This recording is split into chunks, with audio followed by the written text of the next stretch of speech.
Exclusive ಆದಂತ ಸುದ್ದಿ. ಅದರಲ್ಲಿ ಮೊದಲನೇದಾಗಿ ಪೊಲಿಟಿಕಲ್ ಎಕ್ಸ್ಕ್ಲೂಸಿವ್ ಆದಂತ ಸುದ್ದಿ ನೋಡೋದಾದ್ರೆ ಬಿಜೆಪಿಯ ಒಳಗಡೆ ನಡೀತಾ ಇರುವಂತ ಬಣ ಬಡಿದಾಟ. ಇದರ ಮಧ್ಯೆ ಬೆಂಗಳೂರಿಗೆ ಅಮಿತ್ ಶಾ ಎಂಟ್ರಿ ಕೊಡ್ತಾ ಇದ್ದಾರೆ. ಮಾರ್ಚ್ 7ನೇ ತಾರೀಕು ಬೆಂಗಳೂರಿಗೆ ಅಮಿತ್ ಶಾ ಬರ್ತಾ ಇದ್ದಾರೆ. ನಾಡಿದ್ದು ಕುಂದಲಹಳ್ಳಿಗೆ ಅಮಿತ್ ಶಾ ಆಗಮಿಸ್ತಾ ಇದ್ದು ವಿಶ್ವೇಶ್ವರ ತೀರ್ಥ ಸೇವಾಶ್ರಮ ಉದ್ಘಾಟನೆಗೋಸ್ಕರ ಬರ್ತಾ ಇದ್ದಾರೆ. ಕುಂದಲಹಳ್ಳಿ ಗೇಟ್ ನಲ್ಲಿರುವಂತ ಆಸ್ಪತ್ರೆಯ ಉದ್ಘಾಟನಾ ಕಾರ್ಯಕ್ರಮ ಇದೆ. ವಿಶ್ವೇಶ್ವರ ತೀರ್ಥ ಸೇವಾಶ್ರಮ ಮತ್ತು ಆಸ್ಪತ್ರೆಯ ಉದ್ಘಾಟನೆ ಕಾರ್ಯಕ್ರಮ. ಈ ಕಾರ್ಯಕ್ರಮದಲ್ಲಿ ಅತಿಥಿಯಾಗಿ ಅರವಿಂದ್ ಲಿಂಬಾವಳಿ ಕೂಡ ಭಾಗಿಯಾಗ್ತಾರೆ. ಯತ್ನಾಳ್ ಜೊತೆ ಗುರುತಿಸಿಕೊಂಡಿರುವಂತ ಅರವಿಂದ್ ಲಿಂಬಾವಳಿ ಅಮಿತ್ ಶಾ ಜೊತೆ ವೇದಿಕೆಯನ್ನ ಹಂಚಿಕೊಳ್ಳಲಿದ್ದಾರೆ ನಾಡಿದ್ದು ನಡೆಯುವಂತ ಕಾರ್ಯಕ್ರಮದಲ್ಲಿ. ಇದು ಬಹಳ ದೊಡ್ಡ ಅಚ್ಚರಿಗೂ ಕೂಡ ಕಾರಣ ಆಗಿದೆ. ಒಂದು ಕಡೆ ರಾಜ್ಯ ಬಿಜೆಪಿಯಲ್ಲಿನ ಬಣ ಬಡಿದಾಟ. ಈ ಬಣ ಬಡಿದಾಟದ ನಡುವೆ ಅಮಿತ್ ಶಾ ರಾಜ್ಯಕ್ಕೆ ಎಂಟ್ರಿ ಕೊಡ್ತಾ ಇದ್ದಾರೆ. ಮಾರ್ಚ್ 7ನೇ ತಾರೀಕು ಬೆಂಗಳೂರಿಗೆ ಬರ್ತಾ ಇದ್ದಾರೆ. ಒಂದಷ್ಟು ಕಾರ್ಯಕ್ರಮಗಳು ನಿಗದಿಯಾಗಿದೆ. ಆ ಕಾರ್ಯಕ್ರಮದಲ್ಲಿ ಅತಿಥಿಯಾಗಿ ಅರವಿಂದ್ ಲಿಂಬಾವಳಿ ಕೂಡ ಭಾಗಿಯಾಗ್ತಾರೆ. ಅಮಿತ್ ಶಾ ಜೊತೆ ವೇದಿಕೆಯನ್ನ ಹಂಚಿಕೊಳ್ತಾರೆ. ಅರವಿಂದ್ ಲಿಂಬಾವಳಿ ಯತ್ನಾಳ್ ಟೀಮ್ನ ಜೊತೆ ಗುರುತಿಸಿಕೊಂಡಿದ್ದಾರೆ.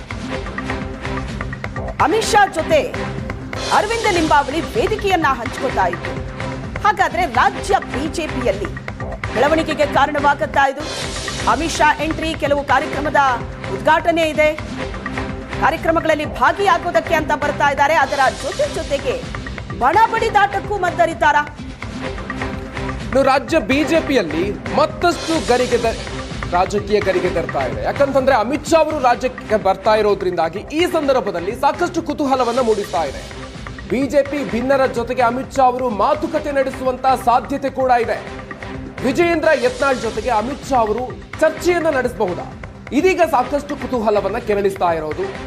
ರಾಜ್ಯದಲ್ಲಿ ಈ ಎರಡೂ ನಾಯಕರ ಬಣ ಬಡಿದಾಟ ಸಾಕಷ್ಟು ದೊಡ್ಡ ಮಟ್ಟದಲ್ಲಿ ಆಗ್ತಾ ಇರೋದ್ರಿಂದಾಗಿ ಅಮಿತ್ ಶಾ ಅವರು ರಾಜ್ಯಕ್ಕೆ ಆಗಮಿಸಿ ಈ ನಿಟ್ಟಿನಲ್ಲಿ ಏನಾದರೂ ಚರ್ಚೆಯನ್ನು ನಡೆಸಿ ಬಣ ಬಡಿದಾಟಕ್ಕೆ ಸಂಬಂಧಪಟ್ಟಂತೆ ಏನಾದರೂ ಶಮನ ಮಾಡುವಂತ ಪ್ರಯತ್ನಗಳೇನಾದರೂ ನಡಿಬಹುದಾ ಅನ್ನುವಂಥದ್ದು ಈಗ ಇರುವಂತ ಕುತೂಹಲ. ಯಡಿಯೂರಪ್ಪ ಅಮಿತ್ ಶಾ ಭೇಟಿಯಾಗುವಂತ ಸಾಧ್ಯತೆ ಕೂಡ ಇದೆ. ಬಣ ಬಡಿದಾಟದ ಮಧ್ಯೆ ಅಮಿತ್ ಶಾ ಬಿಎಸ್ವೈ ಭೇಟಿ ಆಗಲಿದ್ದಾರೆ.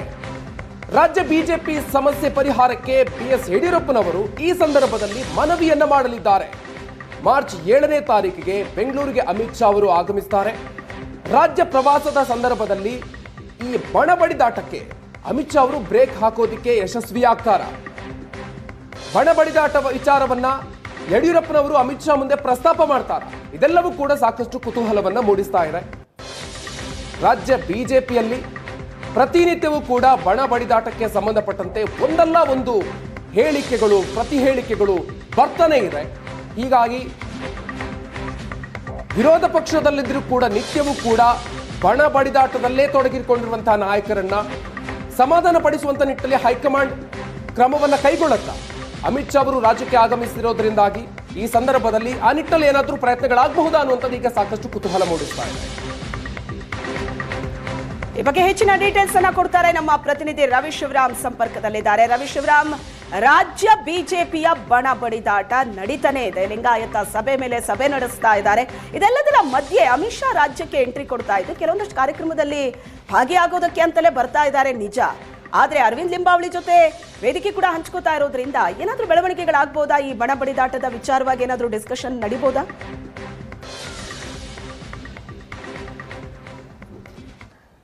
ಶ್ವೇತಾ, ಆ ಚರ್ಚೆ 7ನೇ ತಾರೀಕು ತನಕ ನಡೆಯುತ್ತೆ.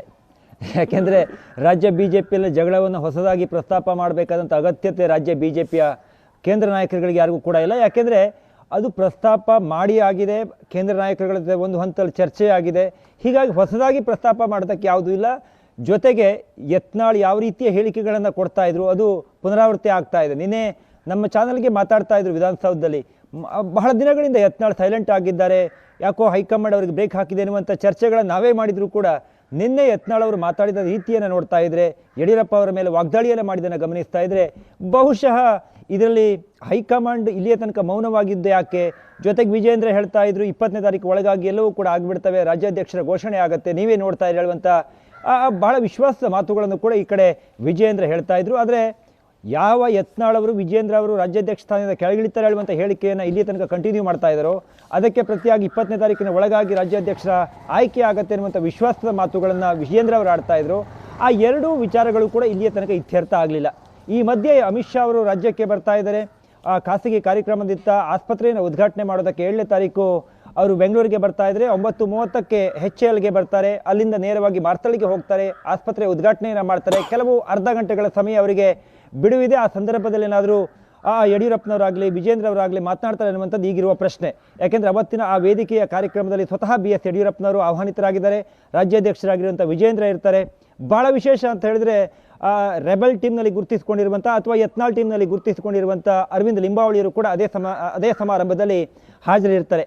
ಹೀಗಾಗಿ ಸಾಮಾನ್ಯವಾಗಿ ಶ್ವೇತಾ ರಾಜ್ಯ BJPಯಲ್ಲಿರ್ಬೋದು ಅಥವಾ ಯಾವುದೇ ಹೈಕಮಾಂಡ್ ಮಟ್ಟದಲ್ಲಿರ್ಬೋದು ಮತ್ತು ಯಾವುದೇ ಪಾರ್ಟಿಯಲ್ಲಿರ್ಬೋದು ರಾಜ್ಯದ ವಿದ್ಯಮಾನಗಳನ್ನು ಇಲ್ಲೇ ಬಂದು ಬಗೆಹರಿಸುವಂಥ ಪ್ರಯತ್ನವನ್ನು ಬಹುತೇಕ ಯಾವುದೇ ಹೈಕಮಾಂಡ್ಗಳು ಇಲ್ಲಿಯ ತನಕ ಮಾಡಿದ್ದನ್ನು ನಾವು ನೋಡಿಲ್ಲ. ಇಲ್ಲಿಂದ ಅನೇಕ ಮಾಹಿತಿಗಳನ್ನು ತೆಗೆದುಕೊಳ್ತಾರೆ. ಆದರೆ ಇತ್ಯರ್ಥವನ್ನು ದೆಹಲಿಯಲ್ಲಿ ಕುಳಿತು ಮಾಡಿದ್ದನ್ನು ಈ ಹಿಂದಿನ ಅನೇಕ ವಿಚಾರಗಳನ್ನು ನೋಡಿದಾಗ ನಮಗೆ ಗಮನಿಸಬಹುದು. ಹೀಗಾಗಿ ಮೊನ್ನೆ ಕಳೆದ 1 ತಿಂಗಳ 2 ತಿಂಗಳ ಹಿಂದೆ ಸ್ವತಃ BJPಯ ರಾಷ್ಟ್ರೀಯ ಅಧ್ಯಕ್ಷರಾಗಿರುವಂಥ JP ನಡ್ಡಾ ಅವರು ಕೂಡ ಬೆಂಗಳೂರಿಗೆ ಬಂದಿದ್ದರು.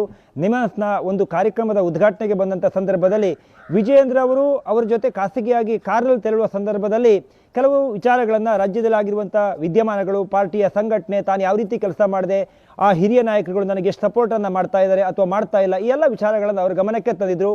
ಆದರೆ ಅಂತಿಮವಾಗಿ ರಿಸಲ್ಟ್ ಏನು ಹೇಳೋದು ಇಲ್ಲಿಯ ತನಕ 0. ಹೀಗಾಗಿ ಈಗ ಆ ಸಂದರ್ಭದಲ್ಲಿ ಅಮಿತ್ ಶಾ ಬರ್ತಾ ಇರುವಾಗ ಯಡಿಯೂರಪ್ಪನವರೇನಾದರೂ ಆ ವೇದಿಕೆಯಲ್ಲಿ ಮಾತಾಡ್ತಾರೆ, ಆ ಸಾಧ್ಯತೆಗಳು ತೀರಾ ಕಡಿಮೆ. ಯಾಕೆಂದರೆ ಕೇವಲ 5-10 ನಿಮಿಷಗಳಲ್ಲಿ ಬಗೆಹರಿಸಬಹುದಾದಂಥ ಸಮಸ್ಯೆ BJPಯಲ್ಲಿ ಇಲ್ಲ.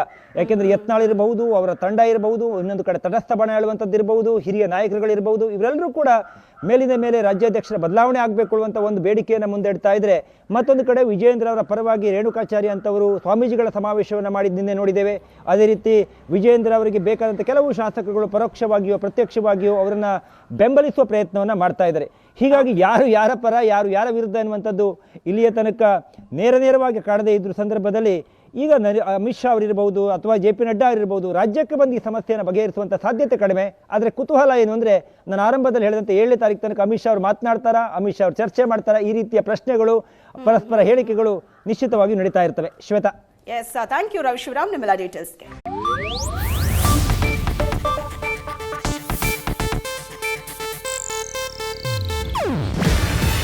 ಇದು ಏಷ್ಯಾನೆಟ್ ನ್ಯೂಸ್ ನೆಟ್ವರ್ಕ್ ಪ್ರಸ್ತುತಿ. ನೀವು ನೋಡ್ತಿದ್ದೀರಾ ಏಷ್ಯಾನೆಟ್ ಸುವರ್ಣ ನ್ಯೂಸ್.